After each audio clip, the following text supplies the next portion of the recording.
Voilà, shalom bien-aimé dans le Seigneur. Je vais contrôler une fois encore si je suis maintenant dans le bon. Donc voilà, je contrôle mon écran. Je vais pouvoir voir si tout va bien. Voilà.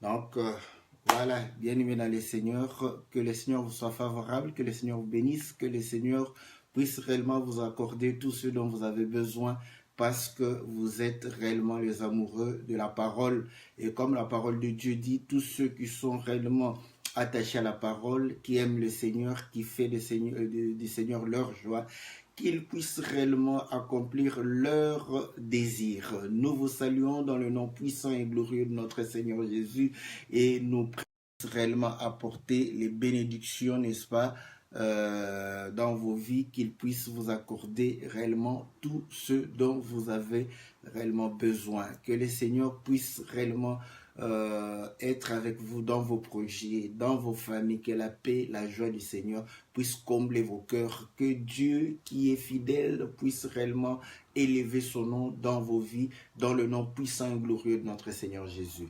Nous saluons tous les bien-aimés qui nous sont accordés, n'est-ce pas, leur temps et pour associer réellement leur énergie et leur prière dans l'œuvre que nous sommes en train de pouvoir faire. Que le Seigneur vous soit favorable, que le Seigneur vous bénisse. Nous saluons la sœur Sylvie, la sœur Bia, la sœur Cathy, la sœur Florence, la sœur Bibiche, la sœur Nadine. Nous saluons tous les bien-aimés qui vont pouvoir réellement nous rejoindre. Aussi, nous pensons à la sœur Calice. Nous pensons réellement au bien-aimé Gabin, au bien-aimé Trésor, au bien-aimé Jean-Marie Popol. Nous pensons à la sœur Anto qui est en Finlande, que le Seigneur vous soit favorable. Nous saluons réellement tous ceux qui sont réellement avec nous, qui nous soutiennent dans les prières, qui nous soutiennent réellement dans cette œuvre d'évangélisation. Que le Seigneur vous soit très très favorable, que Dieu puisse vous accorder ce dont vous avez besoin. C'est votre émission Louons l'Éternel, une émission qui vous est présentée tous les lundis à partir de 20h, une émission qui traite des cantiques, une émission qui vient parler de la parole de Dieu sur base des cantiques, c'est le principe. Et nous croyons que ceci, c'est pour nous permettre de pouvoir réellement adorer Dieu en esprit et en vérité. Et lorsque vous chantez, que vous puissiez chanter réellement l'Éternel, que l'Éternel soit le sujet de vos cantiques. Et nous croyons que le Seigneur nous fera grâce de pouvoir réellement apprendre, avoir réellement la connaissance qu'il faut pour pouvoir réellement le glorifier et le sanctifier dans le nom puissant et glorieux de notre Seigneur Jésus. Bien-aimés dans le Seigneur, que Dieu puisse réellement vous être très très favorable. Nous avons intitulé le thème aujourd'hui la prière. Nous allons parler de la prière parce que c'est un cantique, n'est-ce pas, que nous chantons, que les bien-aimés chantent et que Dieu nous a fait grâce par, n'est-ce pas, notre frère Félix Ngandou qui a été inspiré de l'Éternel et il a dû réellement chanter la prière. Donc, il a dû faire une prière dans le cantique. Nous bénissons le Seigneur d'autant plus que, vous savez, ce n'est pas dans les habitudes des saints. Vous allez comprendre que le chantre saint, lorsque Dieu l'inspire, il vient, il apporte les cantiques, c'est pour l'édification du peuple. Voilà pourquoi quand la Bible dit que lorsque vous rassemblez celui qui a un cantique, ce sont les chantres. Quand ils ont un cantique, ils doivent apprendre aux autres afin que les autres puissent chanter. Ce n'est pas parce que tu es chantre, tu vas commencer à garder tes cantiques pour pouvoir faire l'album et sortir. C'est pour édifier qui à ce moment-là. Donc nous comprenons que le cantique c'est fait pour édifier les saints. Voilà pourquoi dans les habitudes des saints, les chantres chantent déjà. Lorsqu'ils sont inspirés, ils apportent leur cantique. Et nous chantons, n'est-ce pas, cela. Que Dieu soit loué parce que maintenant, c'est sur un support, n'est-ce pas, médiatique, donc audio et vidéo. Donc vous allez comprendre que nous allons pouvoir réellement suivre, n'est-ce pas, le cantique. Après avoir suivi le cantique, nous allons pouvoir réellement revenir dans notre studio virtuel pour pouvoir réellement parler, n'est-ce pas, de la prière. Comme vous le savez, peut-être que nous allons introduire et pouvoir réellement aller aussi dans le sens où lui il a chanté et aussi apporter des éléments que nous estimons réellement corrects et nécessaires pour la compréhension, n'est-ce pas, du cantique. C'est à ce moment-là que vous allez comprendre que ça serait réellement une bonne chose de pouvoir réellement poursuivre, n'est-ce pas, les émissions en fonction de paroles de cantique. Que Dieu vous soit favorable. Nous allons, n'est-ce pas, aller, n'est-ce pas, en train de pouvoir suivre le cantique comme c'est toujours l'habitude. Nous suivons le cantique, après quoi nous revenons pour pouvoir réellement parler de la parole du Seigneur. Donc, que le Seigneur vous soit favorable. Écoutons le cantique et nous allons pouvoir réellement revenir dans notre studio virtuel. Que Dieu vous bénisse.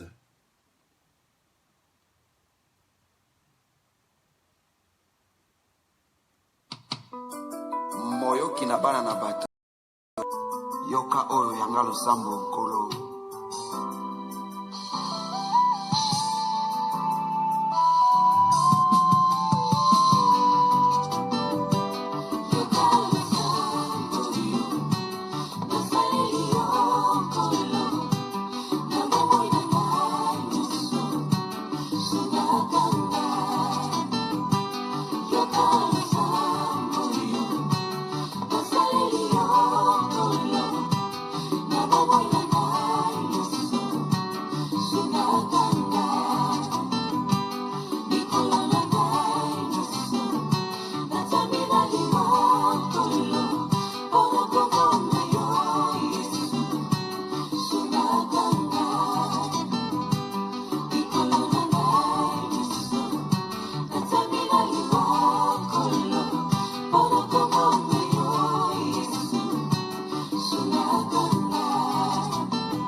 Mosunga, bye, bye, kaka poma wa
nanya komo na bisika moto amonaka te nanya komo na motema lisukami nzambe nanya mwaki oyo na bato ebele na mbala moko nani akoki na kosunga basantu yesu kristo soki yo te nzambe na mawa omonaka pamba te motema oyo mikitisi liboso na yo libanga na tano yesu kristo mosantu na lola yoka yanga losambo moyengela yesu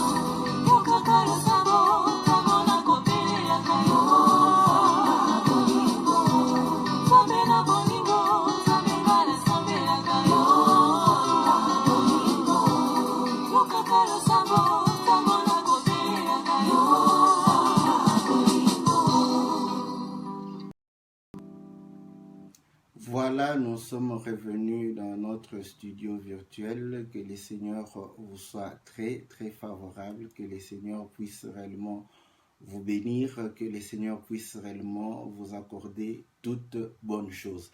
Donc, que Dieu soit loué. Il nous a donné un peu d'intelligence aussi. Voilà, en tout cas, les bien-aimés, lorsqu'il y a les clips, nous allons pouvoir réellement nous débrouiller pour pouvoir réellement vous passer aussi le clip. Donc, le cantique pour nos frères et sœurs qui ne sont pas lingalophones, qui parlent français, le cantique dit « Exauce ma prière faite de tout mon cœur, soutiens-moi, je suis mis à mort à cause de ton nom tous les jours, et si tu m'abandonnes, je serai la proie de l'ennemi, étant dans ce corps corruptible, soutiens-moi, Satan me réclame, pour me cribler comme le froment. Donc, soutiens-moi, fais-moi grâce, sinon je serai réellement anéanti. Voilà, je te prie parce que je sais qu'il y a encore le temps de la grâce. Voilà pourquoi j'espère que tu vas pouvoir réellement me soutenir, pouvoir réellement me relever. Et lorsque je te prie, tu m'exauces. Lorsque je te demande quelque chose, tu me donnes. Voilà pourquoi je m'attache à toi. Et Satan rougit comme un lion, cherchant à me dévorer. Soutiens-moi, donne-moi la sagesse, donne-moi la force, parce que c'est toi qui es ma force. C'est toi qui es ma sagesse. Et je n'ai pas de sagesse, je n'ai pas de force. Voilà. En résumé, n'est-ce pas, le cantique. Donc, que le Seigneur nous soit très favorable, le Seigneur nous soit réellement miséricordieux pour pouvoir nous accorder toutes bonnes choses. Donc, c'est véritablement la prière de notre bien-aimé, que la prière que nous tous nous faisons. Et là, vous allez remarquer que il est en train de prier pour démontrer qu'il est dans ce corps, et étant dans ce corps, il est obligé, n'est-ce pas? Il est dans l'obligation, c'est une nécessité de pouvoir réellement crier à Dieu parce qu'il se sent faible, il se voit réellement faible. Donc, pourquoi devons-nous prier aussi? C'est ça aussi, c'est que nous pouvons réellement pouvoir examiner. Bon, cherchons une écriture donc, qui me vient, n'est-ce pas, maintenant je vais chercher et pouvoir réellement voir, ok, voilà, ok, ça c'est bon, donc que le Seigneur soit loué. Donc, nous lisons, n'est-ce pas, dans le livre de Hébreux chapitre 6, Hébreux chapitre 5 plutôt, au verset, je commence au verset 6. Comme il dit encore ailleurs, tu es sacrificateur pour toujours selon l'ordre de Melchisedec. C'est lui qui, dans les jours de sa chair, ayant présenté avec de grands cris et avec larmes de prière et de supplications à celui qui pouvait le sauver de la mort, ayant été exaucé à cause de sa piété et a appris, bien qu'il fût fils, l'obéissance par les choses qu'il a souffertes, et qui, après avoir été élevé à la perfection, est devenu pour tous ceux qui lui obéissent l'auteur d'un salut éternel. Donc, nous comprenons que le Seigneur Jésus lui-même, quand il était dans la chair, il a dû prier. Et pourquoi il a dû prier? Parce qu'il priait afin qu'il puisse être réellement délivré, sauvé, n'est-ce pas, de la mort. Voilà. Donc, vous allez comprendre que, ayant porté la chair, il a été dans l'obligation de pouvoir adresser des prières. Et nous, à combien plus forte raison, comment ne pouvons-nous pas adresser des prières? Le fait que tu es réellement dans ce corps, c'est déjà un sujet pour toi de pouvoir prier le Seigneur. C'est déjà une raison valable de pouvoir réellement te mettre à genoux et pouvoir prier. Donc, nous ne pouvons pas dire que nous n'avons pas de sujet à pouvoir prier, nous n'avons pas de quoi réellement adresser des prières au Seigneur, mais le fait simplement d'être dans la chair, nous devons prier. Pourquoi? Parce que nous voyons la mort. Personne n'aime la mort, y compris le Seigneur, n'est-ce pas, n'a pas voulu, n'est-ce pas, mourir. Donc, ça, c'est déjà un sujet de prière, le fait qu'on est dans ce corps. Et maintenant, vous allez comprendre que la Bible dit que le salaire du péché, c'est la mort. Donc, la mort est la conséquence du péché. Voilà pourquoi nous comprenons que lorsque nous sommes dans cette chair ici, nous sommes réellement susceptibles de péché, assujettis par le péché, par la faiblesse. Pour quelle raison? Nous allons comprendre que parce qu'il a plu à Dieu de pouvoir prendre la chair et pouvoir la vendre, n'est-ce pas, au péché. Nous prenons l'écriture dans le livre de Romains au chapitre 7. Romains chapitre 7. Vous allez comprendre que la Bible dit ceci au verset 14. Nous savons en effet que la loi est spirituelle, mais moi je suis charnel et vendu au péché. Donc vous voyez, nous sommes vendus au péché. La chair est vendue au péché. Voilà pourquoi au verset 24, il dit « Misérable que je suis, qui me délivrera du corps de cette mort ?» Donc, vous allez comprendre que Paul adresse la même prière. Pour quelle raison? Parce que l'âme a la volonté de pouvoir servir le Seigneur. Nous avons la volonté de pouvoir servir Dieu, mais la chair ici nous empêche parce que la chair a été vendue au péché. Et le Seigneur va pouvoir réellement démontrer que la chair est faible, mais l'esprit est disposé. Donc nous comprenons que lorsque le Seigneur va répandre son esprit, c'est afin que nous puissions réellement nous fortifier, n'est-ce pas, au travers l'attachement que nous avons avec le Seigneur, la communion que nous avons avec le Seigneur, afin de pouvoir prendre le dessus sur la chair. Donc vous allez comprendre que si nous ne prions pas, nous allons tomber, n'est-ce pas? Donc celui qui ne prie pas, il tombe. Celui qui ne prie pas, c'est un pécheur. Même si il ne se rend pas compte qu'il pêche, il est un pécheur. Écoutez ce que le Seigneur dit dans le livre de Matthieu, n'est-ce pas? Nous allons lire dans le livre de Matthieu, lorsque le Seigneur va pouvoir amener, n'est-ce pas? Voilà, nous sommes Matthieu 26 au verset 41. Veillez et priez afin que vous ne tombiez pas dans la tentation. L'esprit est bien disposé, mais la chair est faible. Donc, vous allez comprendre que la seule façon de pouvoir réellement continuer à nous fortifier, continuer à pouvoir réellement bénéficier du réconfort, n'est-ce pas, de notre Seigneur, c'est en communion avec le Seigneur. C'est lorsque nous nous mettons à genoux pour pouvoir prier, à ce moment-là, le Seigneur nous fortifie, parce qu'à ce moment-là, nous sommes en train de pouvoir réellement prendre, n'est-ce pas, de la force pour dominer la chair. Parce que la chair ici, elle est la même pour celui qui a cru et que celui qui n'a pas cru. Voilà pourquoi vous allez comprendre que celui qui a cru, le Seigneur est en train d'inverser pour pouvoir permettre à l'esprit de pouvoir fortifier l'âme pour que réellement l'âme prenne les dessus sur la chair. Si l'âme n'est pas fortifiée, vous allez comprendre que la chair va pouvoir réellement prendre le dessus sur l'âme. Et ainsi, tu vas continuer à pécher, n'est-ce pas? Donc, écoutez, le fait d'être réellement dans ce corps, c'est déjà un sujet de prière. Pour quelle raison? Parce que ce corps a été, n'est-ce pas, dans la faiblesse. Mais maintenant, la question que nous pouvons nous poser, n'est-ce pas?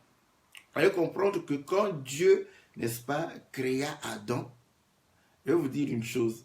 La Bible dit, la Bible dit ceci, que le Seigneur va pouvoir lui donner afin qu'il puisse cultiver et garder, n'est-ce pas, le jardin. Et lorsqu'il cultivait, donc, la terre lui produisait ce dont il espérait. Je vais vous... Bon, quelqu'un va me dire, mais je vais donner des écritures, n'est-ce pas, pour vous montrer que il ne priait pas pour le travail qu'il faisait, parce que ça donnait, n'est-ce pas? Pourquoi je le dis? Vous allez comprendre qu'il y a déjà une écriture qui dit que lorsque le laboureur tourne la terre et sème, n'est-ce pas, dans le champ, il lève les yeux vers le ciel. Donc il fait sa prière. Pourquoi? Pour que le Seigneur envoie la pluie afin que la terre qui a reçu la semence puisse produire. Or, vous allez comprendre que quand Adam était dans le jardin, ça donnait. Donc, il n'y avait pas la peine, la terre répondait. Et c'est alors que vous allez comprendre que quand il sera dans le péché, le Seigneur va lui dire que maintenant la terre va te produire des épines.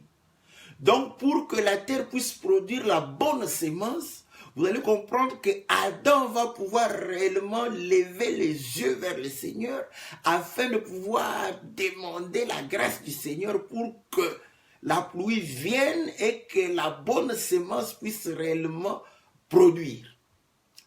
Deuxième, parce que vous allez comprendre que lorsque le Seigneur était, n'est-ce pas, avec les disciples ne priaient pas.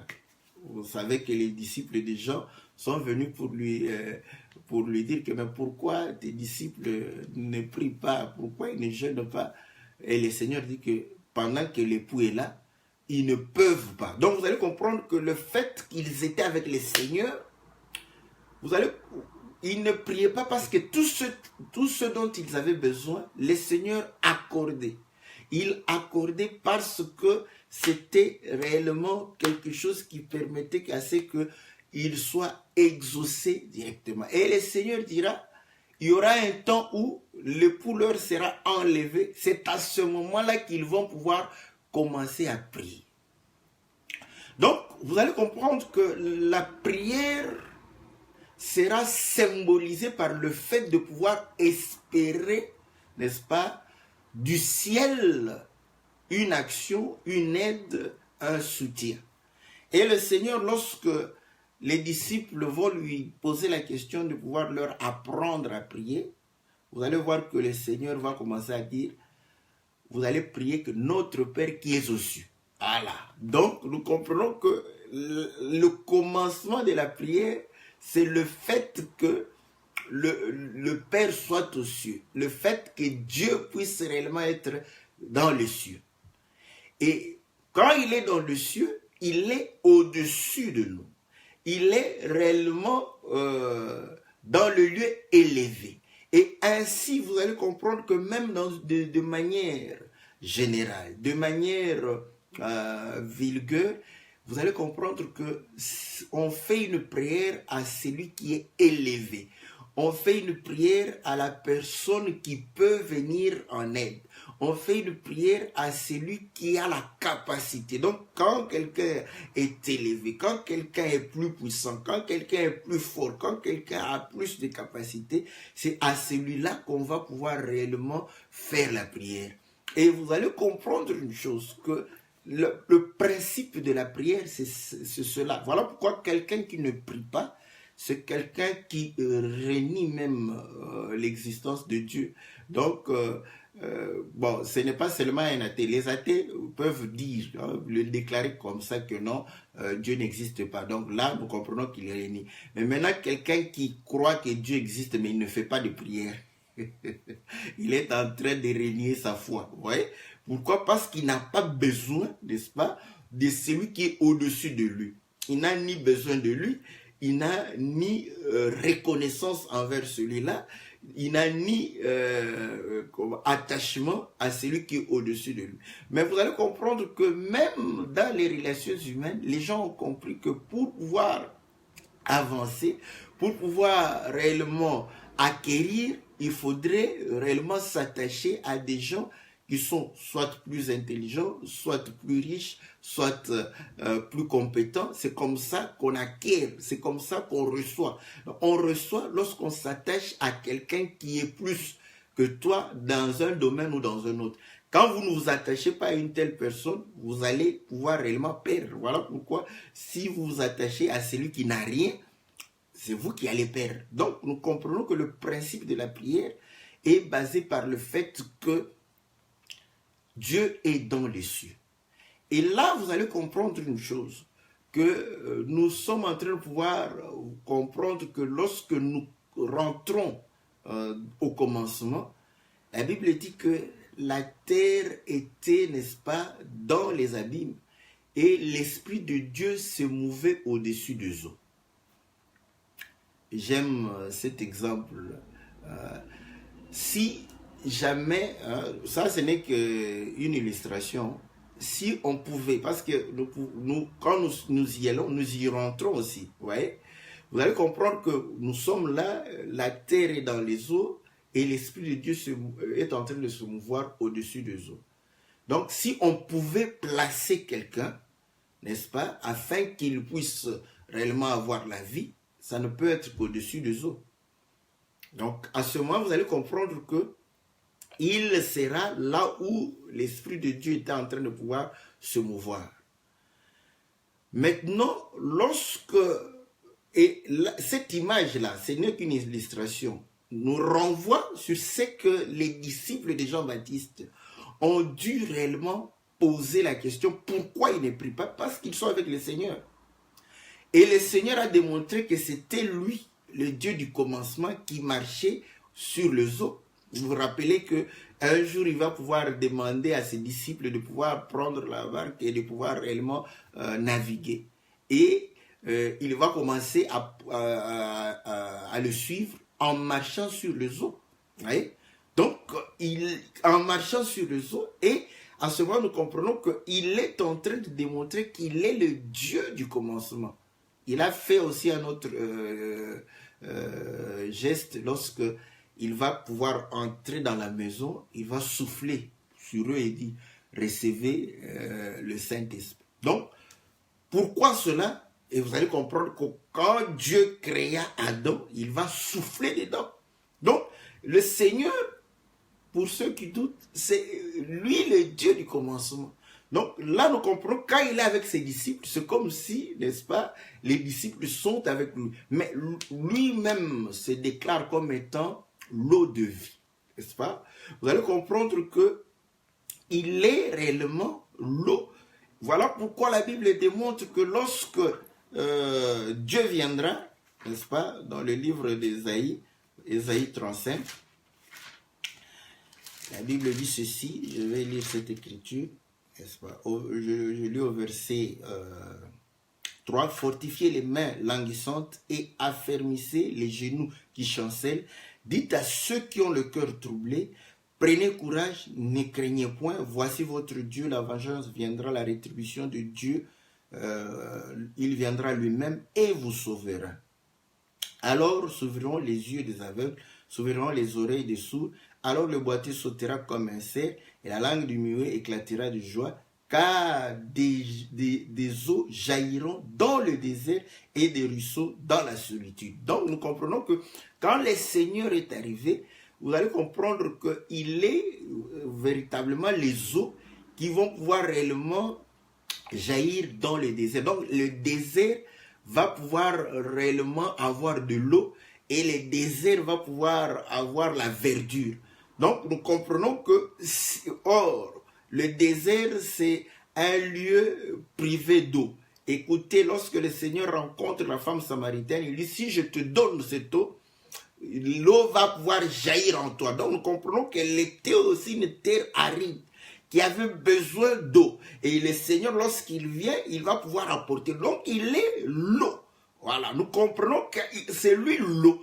Et les disciples, comme ils ont reçu cette eau, et il a dit que l'eau va pouvoir jaillir. Je prends que les disciples et le Seigneur.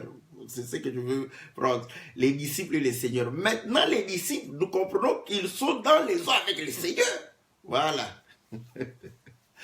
Écoutez, vous allez comprendre maintenant que on lui pose la question, pourquoi il ne prie pas? Nous rentrons avec l'image que nous avons donnée, c'est-à-dire qu'ils sont au-dessus des eaux avec les seigneurs, n'est-ce pas?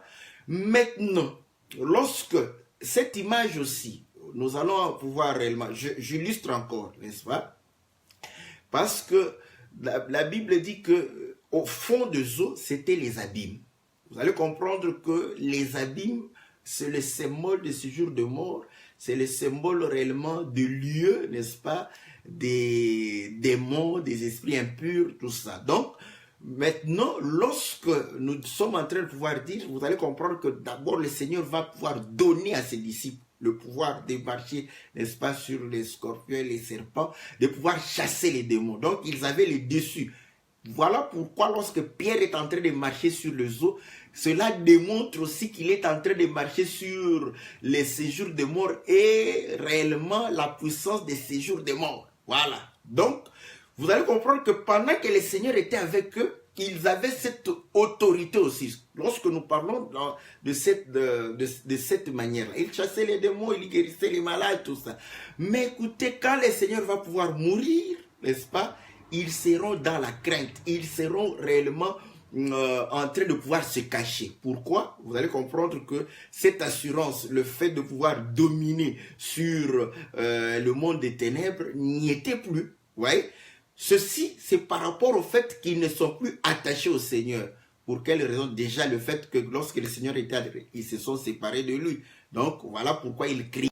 Vous allez comprendre une chose, que lorsque le Seigneur, n'est-ce pas, va pouvoir réellement s'en aller, n'est-ce pas, les disciples vont pouvoir réellement demeurer, n'est-ce pas, dans un endroit. Pourquoi ils avaient aussi peur? Non seulement parce que le Seigneur a fait une recommandation qu'ils puissent demeurer dans cet endroit. Donc, vous allez comprendre qu'il était en train de pouvoir aussi, n'est-ce pas, leur accorder, n'est-ce pas, la possibilité de pouvoir échapper, n'est-ce pas, à tout ce qui pouvait leur faire du mal. Ouais. Donc, le Seigneur va pouvoir se séparer d'eux.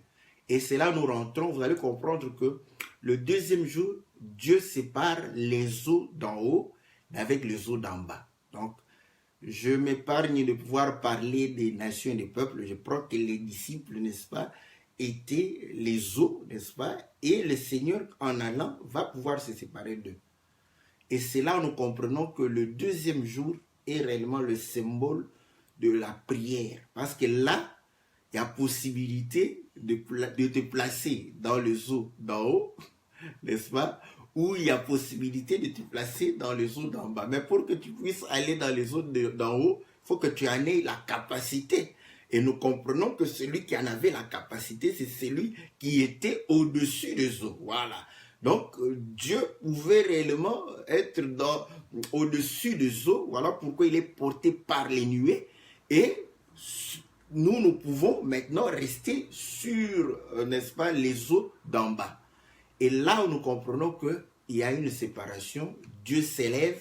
À ce moment-là, nous devons réellement adresser des prières, des supplications, parce que nous avons besoin de celui qui est plus que nous. Et nous avons besoin aussi de pouvoir adorer celui qui est au-dessus de nous, n'est-ce pas, faire des louanges et des hommages. Tout ceci, n'est-ce pas, va pouvoir s'expliquer, n'est-ce pas, par rapport au péché. Nous sommes en train de donner réellement, parce que le cantique est en train de pouvoir exprimer le fait que nous faisons la prière afin que Dieu puisse nous exaucer.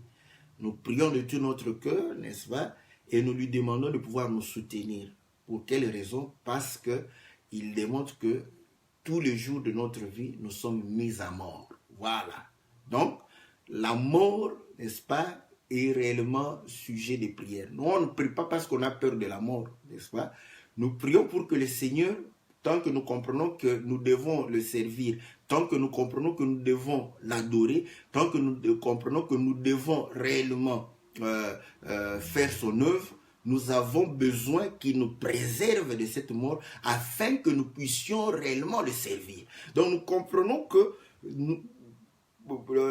Paul est en train de pouvoir faire cette prière-là. Et nous faisons cette prière-là. Nous n'avons pas peur de la mort. Mais nous disons aussi pourquoi nous n'avons plus peur de la mort. Parce que le Seigneur nous a délivrés de la vraie mort. Voilà pourquoi la mort de la chair, n'est-ce pas, ne nous fait plus peur. Mais nous avons besoin, tant que nous sommes dans cette chair, que Dieu nous protège pour annoncer la parole. Écoutez, je vais lire une écriture. Comme ça, vous allez comprendre qu'ils ont fait aussi cette prière-là. Quand ils étaient menacés, attaqués. Nous sommes dans le livre d'Exode, n'est-ce pas? Au chapitre 4. Au chapitre 4. Je commence au verset 23. La Bible dit ceci. Après avoir été relâchés, ils allèrent vers le leur et racontèrent tout ce que les principaux sacrificateurs et les anciens leur avaient dit. Lorsqu'ils l'eurent entendu, ils élevèrent à Dieu la voix tous ensemble et dirent, Seigneur, toi qui as fait le ciel, la terre, la mer et tout ce qui s'y trouve, c'est toi qui as dit que le Saint, par le Saint-Esprit, par la bouche de notre Père, ton serviteur David, pourquoi ces tumultes parmi les nations et ces vaines pensées parmi le peuple? Le roi de la terre se sont soulevés, les princes se sont ligués contre le Seigneur, contre son oint. En effet, contre ton saint serviteur Jésus, que tu as oint, Hérode et Ponce Pilate se sont ligués dans cette ville avec les nations et avec le peuple d'Israël, pour faire tout ce que ta main et ton conseil avaient arrêté d'avance. Et maintenant, Seigneur, vois leurs menaces. Voilà. Seigneur, vois leurs menaces. Ils nous menacent comme ils ont menacé le Seigneur. Et le Seigneur leur avait dit, moi je suis en bois vert, ils me traitent ainsi. Vous le bois sec, ils vous maltraiteront aussi. Donc, il dit, ils voient leurs menaces. Voilà. Ils n'ont pas peur de la mort. C'est simplement parce qu'ils comprennent que non, nous devons annoncer la parole. Nous avons besoin que le Seigneur puisse nous soutenir afin que nous puissions annoncer la parole du Seigneur.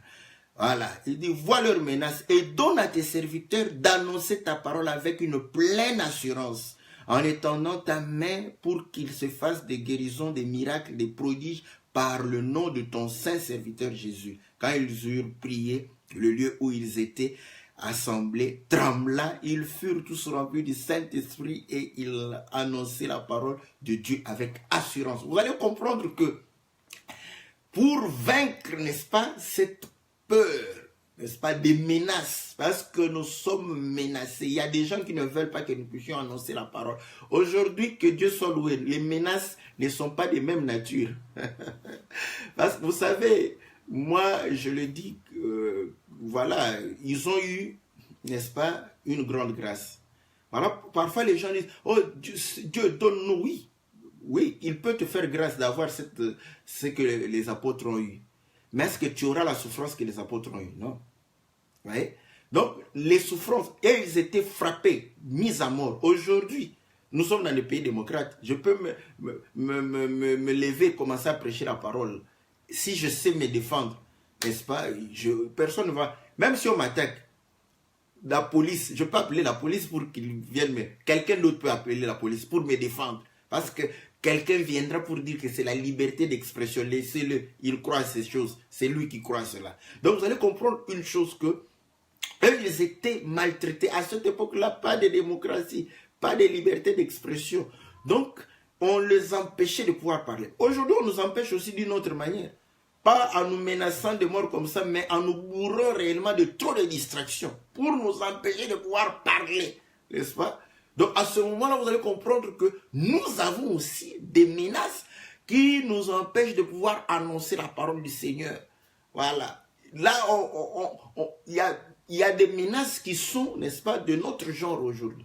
Voilà pourquoi nous prions le Seigneur, afin qu'il nous donne la force pour que nous puissions réellement annoncer cette bonne nouvelle. Et que lorsque nous annonçons cette bonne nouvelle, que le Seigneur puisse réellement accompagner sa parole des signes, des prodiges, des guérisons. Voilà, nous avons besoin de la prière pour cela. Donc vous voyez, même maintenant, vous allez comprendre que lorsque tu n'as pas encore connu le Seigneur, sache que la mort, où le Seigneur dit que ne craignez point ceux qui tuent, n'est-ce pas, la chair, mais craignez celui qui peut détruire et la chair et l'âme. Donc, tu as besoin réellement de pouvoir prier parce que ton âme est menacée de mort. Ton corps peut encore avoir de la force, peut avoir encore des moyens pour pouvoir survivre beaucoup d'années, mais ton âme est réellement sous la menace de la mort. Donc, nous devons prier. Voilà pourquoi tout ceci, et la mort de l'âme, et la mort du corps, tout cela vient du péché. Voilà. Donc, vous allez comprendre que la prière doit réellement être quelque chose de naturel, doit être comme une respiration pour un enfant de Dieu. Voilà. Donc, la prière est... C'est pourquoi vous allez comprendre le fait que le Seigneur s'est élevé. Nous demandons secours, nous demandons assistance, nous demandons le soutien. Mais le fait de s'élever, il s'est glorifié.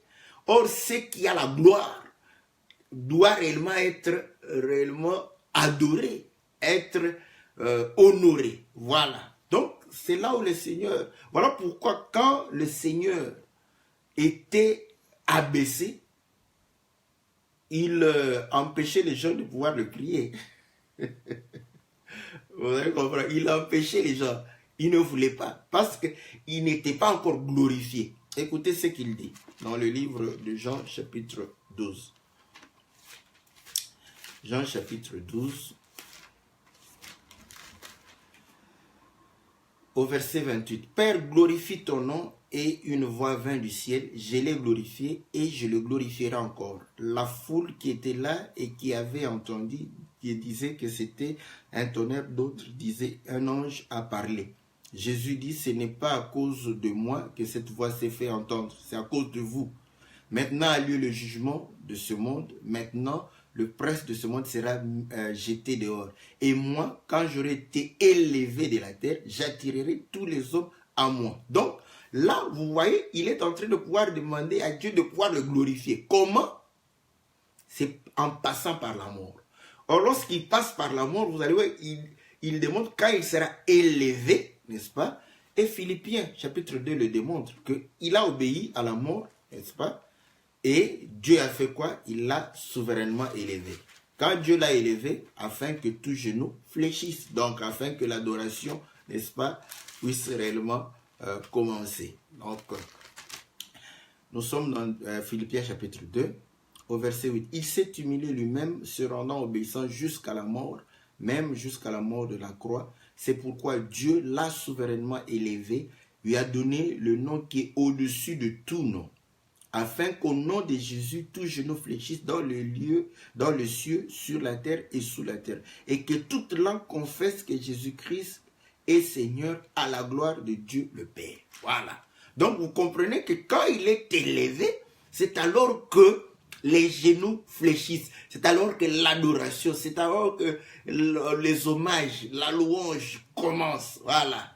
Donc, vous allez comprendre que la fois passée, nous avons parlé de livre de 7 sceaux. Quand il va ouvrir, ouais, on va pouvoir, l'adoration va pouvoir commencer. Or, ceci parle de la croix, de la mort. Donc, pourquoi? Là, nous comprenons maintenant que on honore, on chante pour celui qui a vaincu. Ça a été toujours comme ça. Quand Saoul allait en guerre, on chantait pour lui. Et lorsque David est allé, écoutez, c'est là que vous allez comprendre que la louange, l'honneur, la gloire, c'est en fonction de ce que le chef ou le vainqueur est en train de pouvoir faire. Ils sont allés en guerre. David va pouvoir tuer plus, 10 000. Les femmes, bon, comme Saoul est roi, on va chanter à sa gloire. Saoul a tué 10 000, et 1000, David a tué 10 000. Vous voyez? Ils ont rendu hommage à David. Pourquoi? Parce qu'il anéantit, n'est-ce pas, l'ennemi. Voilà. Et vous allez comprendre que dans le livre de Genèse, chapitre 49, la Bible dit ceci. Par rapport à Judas. Je prends 49 au verset 8. Judas, tu recevras les hommages de tes frères. Ta main sera sur la nuque de tes ennemis. Les fils de ton père se prosterneront devant toi. Voilà. Donc, vous voyez pourquoi ils vont rendre hommage à Judas? Parce que Judas va pouvoir réellement anéantir les ennemis. C'est normal. Voilà pourquoi on doit le louer. Voilà pourquoi on doit se prosterner devant lui. Autre encore, lorsque Joseph était avec ses frères, qui se prosternait devant lui? Personne. Voilà. Et lorsqu'il va pouvoir avoir la vision pour dire que non, j'ai vu ma gerbe et vos gerbes en train de se prosterner, ils sont là, mais on est avec toi, on va se prosterner devant toi comment? Ouais. Pourquoi? Parce qu'il était avec eux. Mais lorsqu'il s'est séparé d'eux, voyez, là vous allez comprendre que cette séparation, eux ils n'avaient pas encore compris que le fait qu'il était séparé, c'est là où il est en train de pouvoir être élevé. Lorsqu'il est élevé, vous allez comprendre que nécessairement. Mais vous voyez d'où vient l'élévation? L'élévation vient lorsque Dieu t'humilie d'abord. Donc il a été humilié, vendu comme un esclave, n'est-ce pas? Serviteur comme le Seigneur, parce que Joseph ne devrait pas parler de lui-même. S'humiliant, étant serviteur, Dieu l'a souverainement élevé. Il a été Seigneur, n'est-ce pas, en Égypte. Et lorsqu'ils sont venus, trouvant Joseph élevé, même quand ils n'étaient pas encore conscients qu'il était leur frère, ils se sont prosternés devant lui. Ouais? Donc, vous allez comprendre que le fait de pouvoir être élevé, mais il s'élève par rapport à quoi? Par rapport au fait qu'il a dominé, anéanti. Nous avons compris que la chair a été vendue au péché. Voilà pourquoi le bien-aimé chante que si tu m'abandonnes, je serai la proie, n'est-ce pas, de l'ennemi. Voilà. Pourquoi? Parce que Dieu, écoutez, les gens, parfois, bon, je sais que nos frères le savent déjà, mais beaucoup ne savent pas quand est-ce que le Seigneur a vendu les chairs. Parce que il faut voir quand la chair a été vendue. Oui. Quand? Comment? Lisons. Nous sommes dans le livre de Genèse chapitre 3. Genèse chapitre 3. Au verset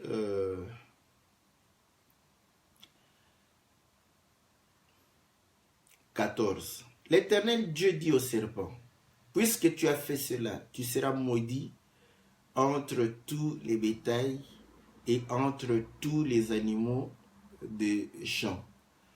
Tu marcheras sur ton ventre, tu mangeras de la poussière tous les jours de ta vie. Donc, le Seigneur dit, tu seras maudit. Écoutez maintenant. Ah, le bien-aimé pose la question, comment savoir qu'on vit une étape d'humiliation? Ça, c'est bien. D'abord, bon, hein, je reviens sur sa question. Attendez, je vais voir si ici je peux lire parce que sur l'écran là-bas, je ne sais pas très bien lire. Voilà, dans cette genre, comment décrivez-vous l'humiliation? Comment savoir qu'on vit une étape d'humiliation? Voilà, comment savoir que la prière est exaucée? Ah oui, ça sont des bonnes questions. Donc, le bien-aimé pose la question de savoir, n'est-ce pas, comment savoir qu'on vit une étape d'humiliation, n'est-ce pas? Et comment aussi savoir si la prière a été exaucée. Donc, voilà. D'abord, par rapport nous, c'est ce que je vais expliquer. Nous vivons l'humiliation. Parce que un enfant de Dieu, n'est-ce pas, vit l'humiliation. Je vais pouvoir réellement m'expliquer. Parce que vous allez comprendre que la chair, n'est-ce pas, a ses désirs. Voilà. Je commence par lire de manière littérale les désirs de la chair. Galates chapitre 7, la Bible dit ceci, au verset 16. Je vais mettre la connexion avec ce que j'étais en train de pouvoir dire. La chair a été vendue au péché, n'est-ce pas? La Bible dit ceci au verset 16. Je dis donc, marchez selon l'esprit et vous n'accomplirez pas les désirs de la chair. Car la chair a des désirs contraires à ceux de l'esprit et l'esprit en a de contraires à ceux de la chair. Ils sont opposés entre eux afin que vous ne fassiez point ce que vous voudriez. Si vous êtes conduit par l'esprit, vous n'êtes point sous la loi. Or, les œuvres de la chair sont manifestes. C'est l'impudicité, l'impureté, la dissolution, l'idolâtrie, la magie, l'inimitié, les querelles, les jalousies, les animosités, les disputes, les divisions, les sectes, l'envie, l'ivrognerie, les excès des tables et les choses semblables. Vous allez comprendre, je prends, vous voyez ici, on met, bon, inimitié, dispute, déjà, là, c'est encore les excès des tables. Donc, pour faire les excès des tables, d'abord, il faut avoir des moyens aussi pour faire les excès des tables, généralement. Donc, et les choses semblables, ivrognerie, il faut boire jusque, n'est-ce pas, au-delà de la capacité. Maintenant, dans un autre langage, 2 Timothée, chapitre 3. Voilà. Au verset 1. Sache que dans les derniers jours, il y aura des temps difficiles, car les hommes seront égoïstes, amis de l'argent, fanfarons, hautains, blasphémateurs, rebelles à leurs parents, irréligieux, insensibles, déloyaux, calomniateurs, intempérants, cruels, ennemis des gens de bien, traîtres, emportés, enflés d'orgueil. Voilà. Aimant le plaisir plus que Dieu. Voilà. Ayant l'apparence de la piété, mais régnant ce qui en fait la force, éloigne-toi de ces gens. Donc, ici, vous allez voir que le plaisir de la chair, je prends des éléments où vous allez comprendre que, d'abord, je vais parler de sa question, peut-être que si je ne la comprends pas telle qu'il a posé la question, parce que je lis, je ne sais pas vraiment la pensée, mais quand il dit comment, peut-être que tu n'as pas trop, n'est-ce pas, de problème. Comment tu peux savoir que déjà nous sommes dans l'humiliation? C'est ça, ce que je veux montrer. Maintenant, je vais parler de manière aussi assez concrète, donner quelques exemples afin de pouvoir comprendre cela. Donc, vous allez comprendre que l'orgueil, n'est-ce pas? L'orgueil, d'abord, c'est le contraire de l'humilité. Voilà. Dieu résiste aux orgueilleux et fait grâce aux humbles. Donc, nous comprenons que l'orgueil est le contraire de l'humilité. Donc, l'orgueil, c'est l'orgueil de la chair, vous voyez? Parce que la chair a des désirs, la chair a des besoins. Donc, or, vous allez comprendre que la chair a des désirs qui sont contraires à ceux de l'esprit. Maintenant, nous, en tant qu'enfants de Dieu, la Bible dit que lorsque nous marchons, nous n'accomplissons pas les désirs de la chair. Donc, nous devons prendre la chair et l'humilier, n'est-ce pas, afin de pouvoir accomplir, n'est-ce pas, les désirs de l'esprit. Voilà pourquoi Paul est en train de pouvoir dire, déjà, par l'orgueil, par le plaisir, par l'argent, n'est-ce pas,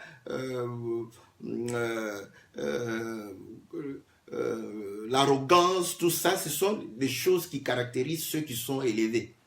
Quelqu'un qui est humble ne sera pas arrogant. Quelqu'un qui est humble, je parle même de manière vulgaire. Quand quelqu'un est humble, n'est-ce pas, il ne sera pas arrogant.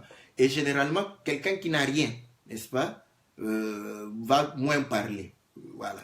Si il n'est ni fort, ni intelligent, il n'a ni argent, il n'est ni beau, rien du tout. Donc, il comprend qu'il n'est rien. Il ne sait même pas, ni éloquent. Il ne va pas pouvoir être arrogant, ni orgueilleux. Donc, parce qu'il se rend compte qu'il n'est rien. Voilà. Maintenant, il y en a qui sont... il n'a pas l'argent, mais c'est un bon parleur. Donc, son orgueil, c'est par rapport au fait qu'il est riche en paroles. Donc, vous voyez, son orgueil se base sur ça. Et d'autres personnes, ils ne sont pas des vrais éloquents, mais non, ils ont l'argent. Il base, donc, il a quelque chose qui fait toujours qu'il puisse manifester cet orgueil-là. Donc, voilà. C'est pourquoi vous allez comprendre que les riches, bon, dans la Bible, je prends, la Bible définit très souvent les riches comme étant des gens qui sont orgueilleux. Voilà. Donc, c'est pas moi, parce que vous avez commencé à dire, oh, mais les riches, non, non, on ne parle pas. Le Seigneur a pris ces exemples. Pourquoi? Parce que ce sont des gens qui se sentent suffisants. Ils ont tout, voilà, ils n'ont besoin de rien. Voilà. Et généralement, la Bible, je vais lire l'écriture pour que tu comprennes, n'est-ce pas, la pensée que je suis en train de dire. Je suis dans le livre de Jacques. Jacques dit ceci, n'est-ce pas? Voilà. Jacques chapitre 2. Au verset 2. Supposez en effet qu'il entre dans votre assemblée un homme avec un manteau d'or et un habit magnifique, et qu'il y entre aussi un pauvre misérablement vêtu. Si, tournant vos regards vers celui qui porte l'habit magnifique, vous lui dites, toi, assis-toi ici à cette place d'honneur. Et si vous dites au pauvre, toi, tiens-toi là debout, ou bien assis-toi au-dessous de mon marchepied.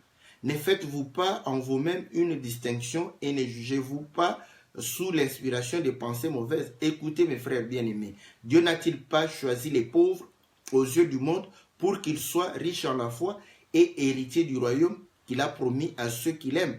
Et vous, vous avilissez le pauvre. Ne sont-ce pas les riches qui vous oppriment et qui vous traînent devant les tribunaux? Vous voyez? J'aime ça. Vous voyez? Bon, c'est pas moi. Donc quand je dis ça, oh, il est contre les riches. Je ne suis pas contre les riches. C'est la Bible qui démontre, n'est-ce pas? Il prend cette image. Pourquoi? Parce que c'est là où je suis en train de démontrer maintenant. Je crois que c'est là où je perçois la question du frère.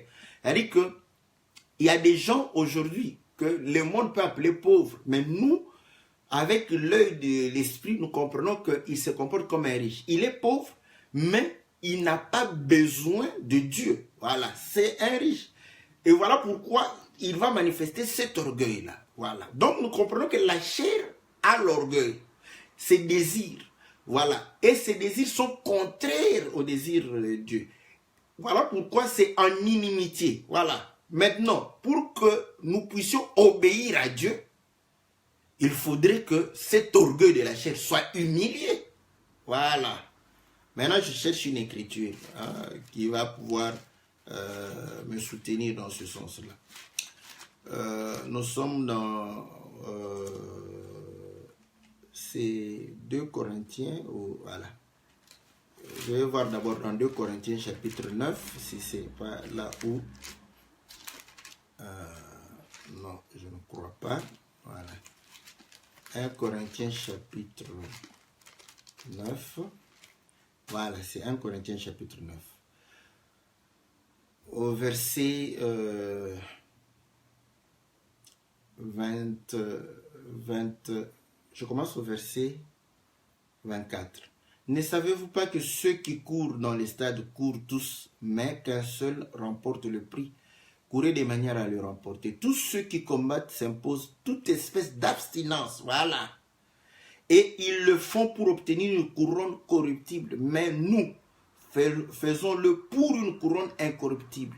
Moi donc, je cours, non pas comme à l'aventure, je frappe, non pas comme battant de l'air, mais je traite durement mon corps, voilà, et je le tiens assujetti de peur d'être moi-même rejeté après avoir prêché aux autres. Voilà. Donc, vous allez comprendre que la chair a ses désirs.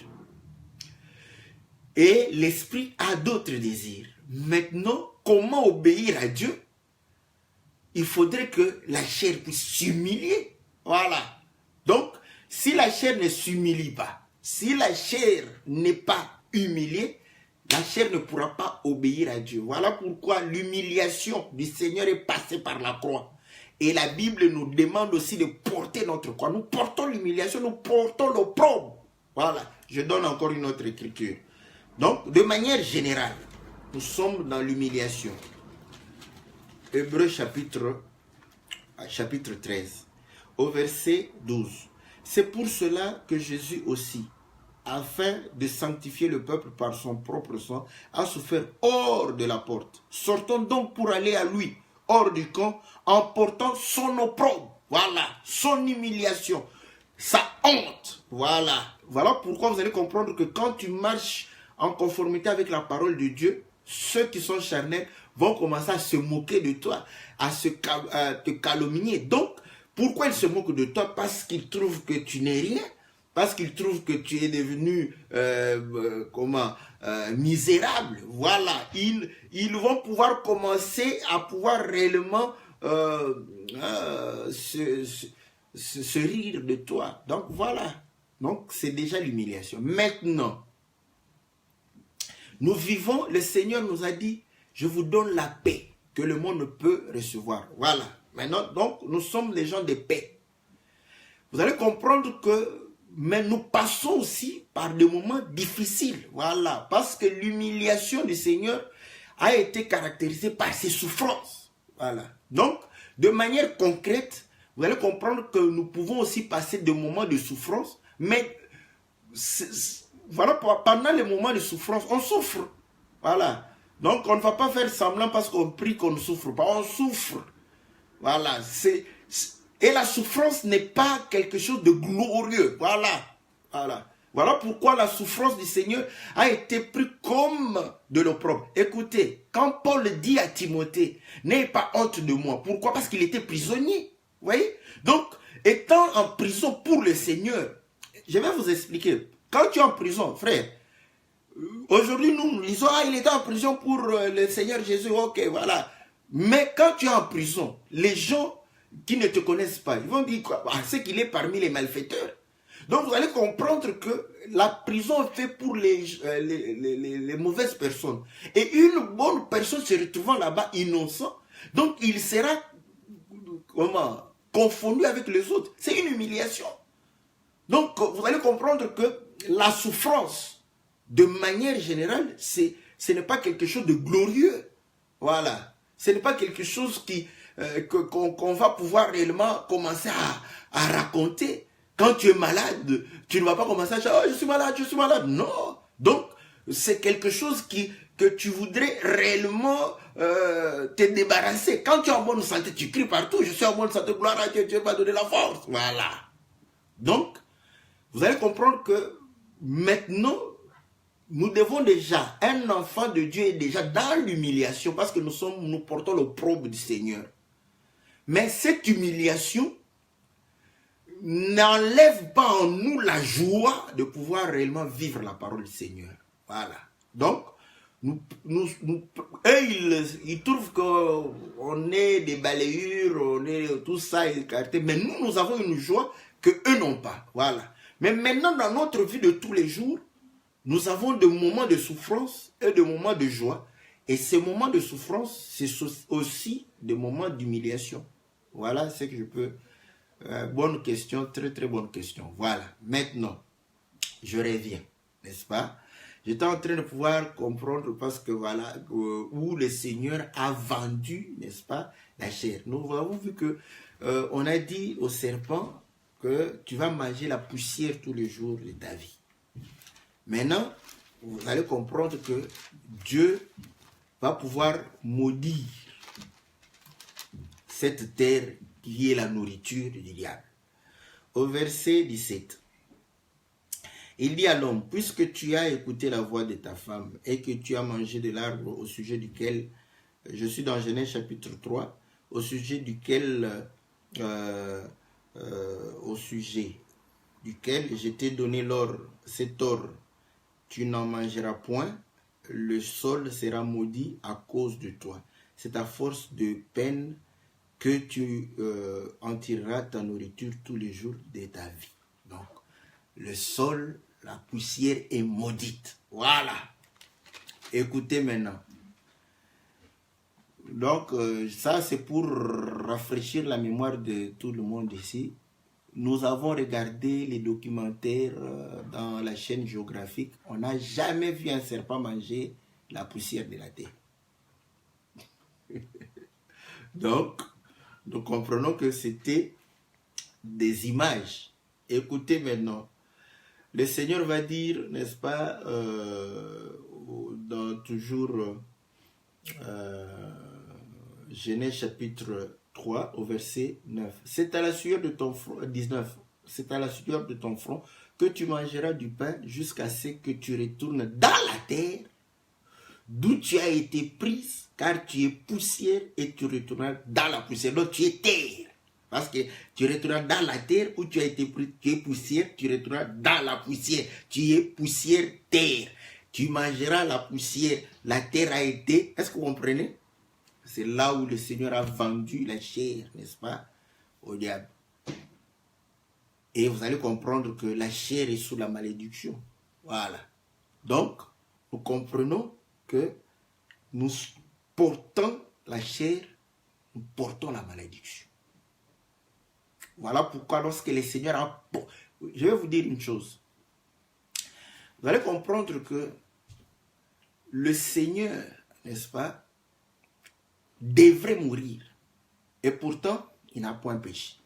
Jean chapitre 12 où nous avons lu, lorsque nous avons lu le verset, il dit Père glorifié. Avant cela, il dira, que dirais-je de cette heure? C'est pour cette heure que je suis venu. Donc vous allez comprendre qu'il est venu pour mourir. Mais pourquoi il devrait mourir? C'est à cause du péché, oui. Mais c'est aussi parce qu'il est né. Car la Bible dit qu'il y a un temps pour naître et un temps pour mourir. Plusieurs fois, Dieu a porté le corps. Mais comme il n'était pas né, il ne devrait pas mourir. Vous voyez? Donc, il est allé visiter Abraham, il a porté un corps. Voilà, ce n'était pas la première fois. Mais cette fois-ci, il va porter un corps en naissant. Mais s'il naît, il doit mourir. Voilà pourquoi le Seigneur comprenait, bon, si je suis né, je dois mourir.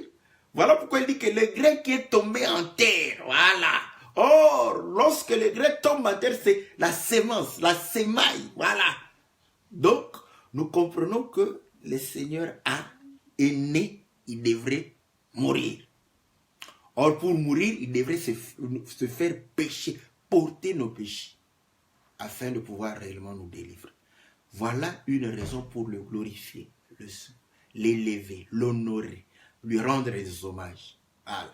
Comme il a vaincu l'ennemi, il est fort, il est puissant, il a toute la capacité. Voilà une raison pour lui demander tout ce dont nous avons besoin. Voilà.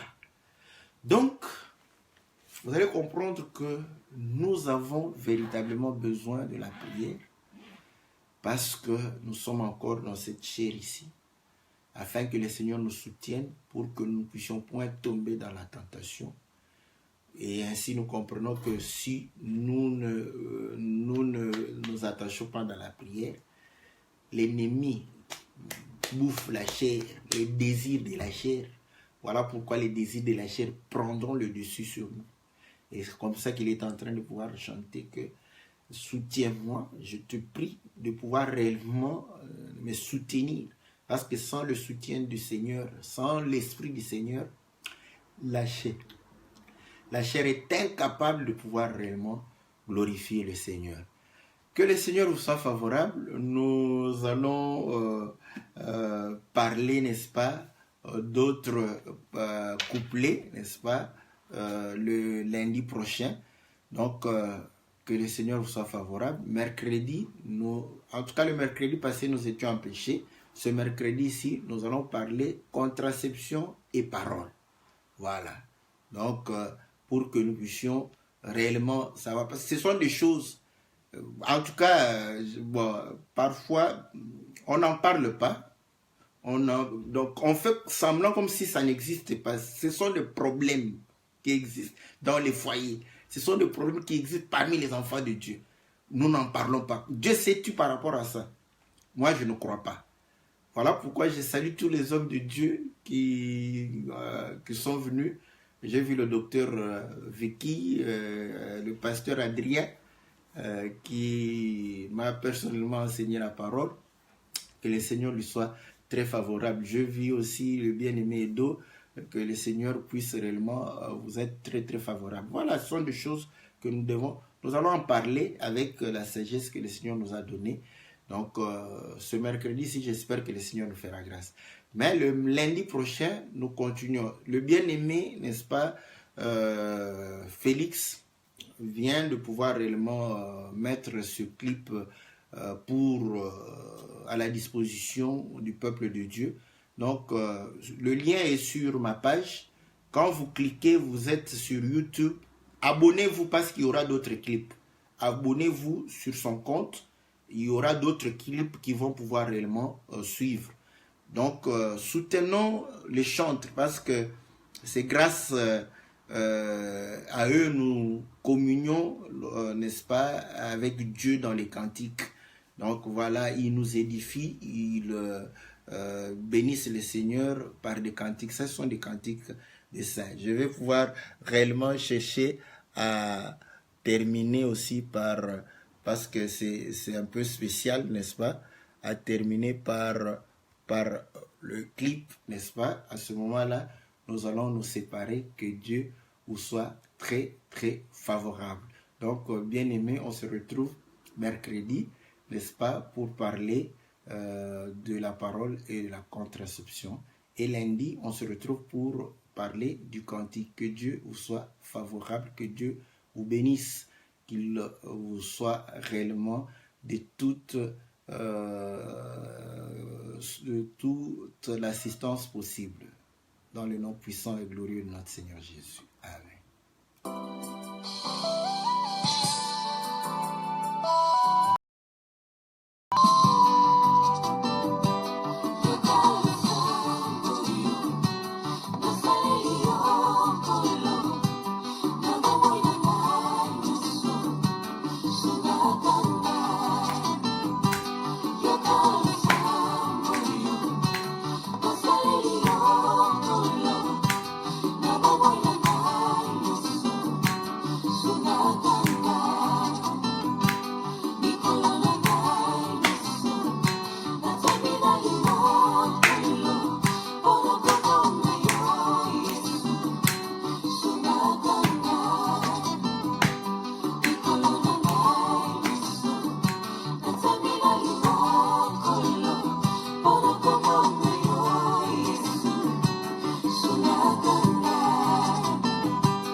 nanya komo na bisika moto amonaka te nanya komo na motema esukami nzambe nanya mwaki oyo na bato ebele na mbala moko nani akoki na kosunga basantu yesu kristo soki yo te nzambe na mawa omonaka pamba te motema oyo mikitisi liboso na yo ebanga na tano yesu kristo mosantu na lola yoka ya malusambo mwengeli